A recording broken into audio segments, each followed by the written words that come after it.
العلاج فيها الحميه حنا تكلمنا عليها. النقطه الثانيه الحركه. خارج رمضان ديما كنقول للناس اللي كانوا الصغار خصهم يتحركوا، حتى في رمضان خصهم يتحركوا. الحركه خصها تكون ماشي خلال الصيام. خلال الصيام الا تحرك بزاف ممكن السكر ينزل. كيتحرك في الليل، واحسن وقت هو اما ما بين المغرب والعشاء ولا بعد العشاء. كيتحرك كيدير نص ساعه ديالو ولا ساعه الا ربع ديال المشيه.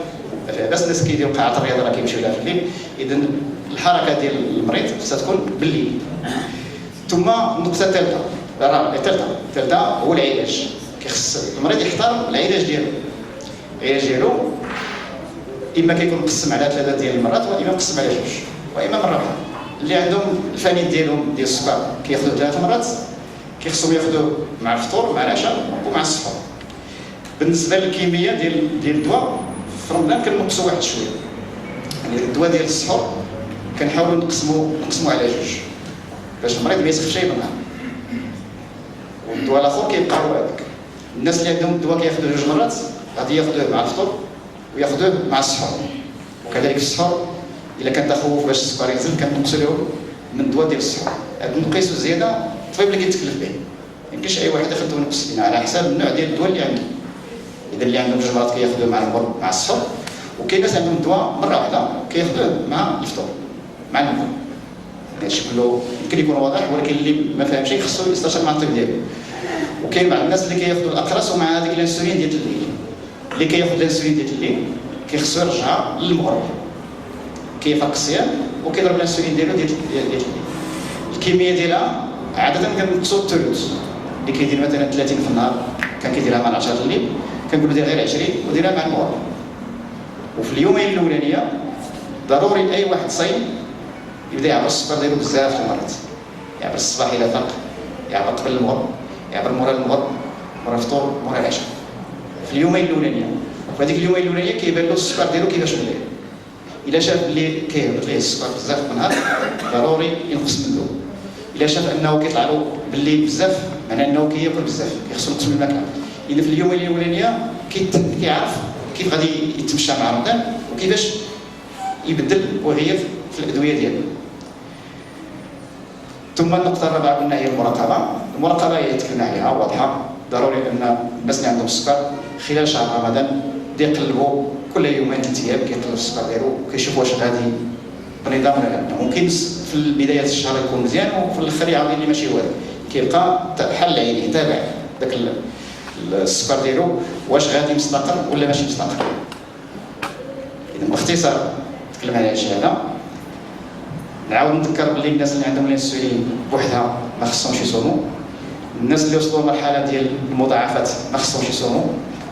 الناس الاخرين لابد استشاره الطبيب.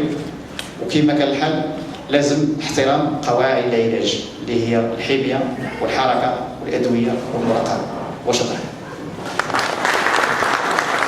اعلموا رحمكم الله ان رمضان اشتقت هذه الكلمه اشتقت من الرمضاء. ما معنى الرمضاء في اللغه العربيه؟ الرمضاء هي الصحراء والحر الشديد. فرمضان لا يقدر على صيامه إلا ذلك الذي يبذل جهودا صحية قصوى من أجل أن يبلغ الهدف. يتأتى لنا ذلك من آية الصيام في سورة البقرة. انظروا معي وتأملوا معي في الآية. الله سبحانه وتعالى عندما قال يا أيها الذين آمنوا كتب عليكم الصيام كما كتب على الذين من قبلكم لعلكم تتقون أياما معدودات. جاء الله عز وجل بعد هذه يقول فمن كان منكم مريضا. يعني أن الله سبحانه وتعالى خالقنا هو أرحم بنا، يعلم أن ثمة من بين خلائقه من لا يستطيع الصيام، ولذلك قال فمن كان منكم مريضا. والمرض هنا فيه أنواع مختلفة ومن بينها مرض السكري. ثم التفتوا معي جزاكم الله خيرا في نفس الآيات عندما قال الله سبحانه وتعالى شهر رمضان الذي أنزل فيه القرآن هدى للناس وبينات من الهدى والفرقان. لاحظوا ماذا قال الله سبحانه وتعالى ذلك فمن كان مريضا. يعني دائما أن الله سبحانه وتعالى يأتي وكأنه عز وجل ولله المثل الأعلى يدق الجرس يقول إياكم ثم إياكم، إياكم ثم إياكم، فمن كان مريضا أو على سفر فعدة من أيام أخرى. نعم أيها الإخوة في الله، هناك بعض الأعذار المبيحة للإفطار في الشرع الإسلامي، وسأقولها لكم مجملة حتى لا أخذ قسطا كبيرا من أوقاتكم، لأنني لا أعلم أن الجو حار وأنكم معذورون نظرا لما ابتليتم به من هذا المرض. فالأعذار المبيحة للإفطار نقولها أولا منها هي المرض، ثانيا السفر، وثالثا الحيض والنفاس، ثم الرضاعة والحمل. بطبيعة الحال هناك بعض الأمور يمكن أن تطرحوا أسئلة فيها في هذا الصدد، على أن يعني ثم خامسا كبار السن بالنسبة للشيوخ والعجائز. سادسا هناك العمل الشاق، فقد أجاز الفقهاء للذين يمارسون أعمالا شاقة الإفطار، وبالأحرى أولئك الذين هم مرضى السكري. انظروا كيف هو الشرع يأخذ الأمور باليسر ولا يأخذها بالعسر. يريد الله بكم اليسر ولا يريد بكم العسر، ولا يريد بكم العسر. لاحظوا أن أولئك مثلا الذين يعملون في المناجم هم أصحاء، ولكن الله سبحانه وتعالى أوجز لهم الإفطار خلال شهر رمضان على أن يفطروا أو أن يصوموا في عدة من أيام أخرى خلال السنة. هذه الأعذار التي ذكرنا هنا يهمون منها المرض بالضبط، وخاصة المرض السكري.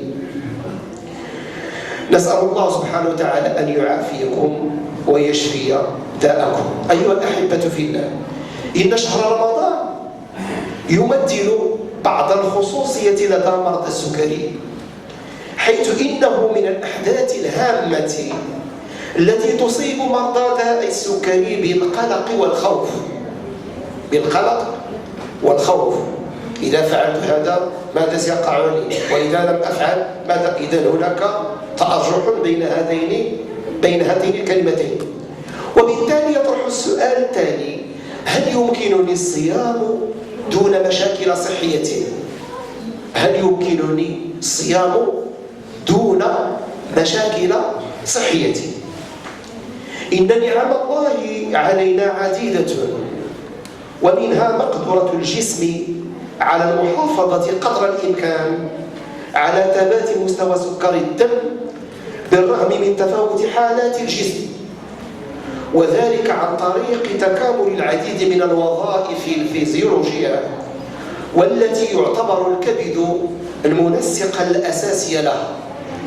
ولكن قد يضطرب مستوى السكر بالدم في أثناء شهر رمضان، وذلك للأسباب الآتية: أولها تغيير نظام وطبيعة الأكل.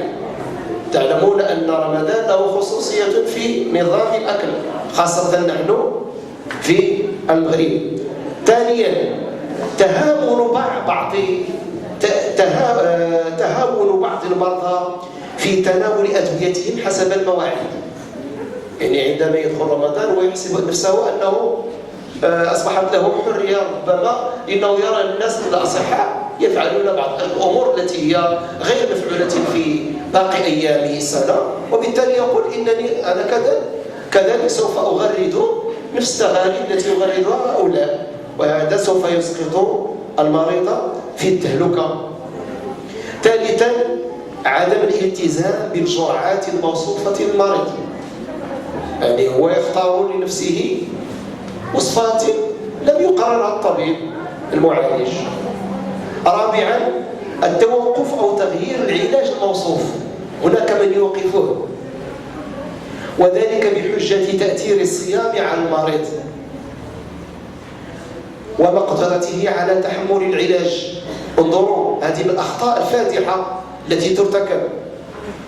هو يجعل من نفسه طبيبا، أي أنه يتحدى مقدرة الطبيب، وبالتالي يتحدى مقدرة ما أنزل الله سبحانه وتعالى.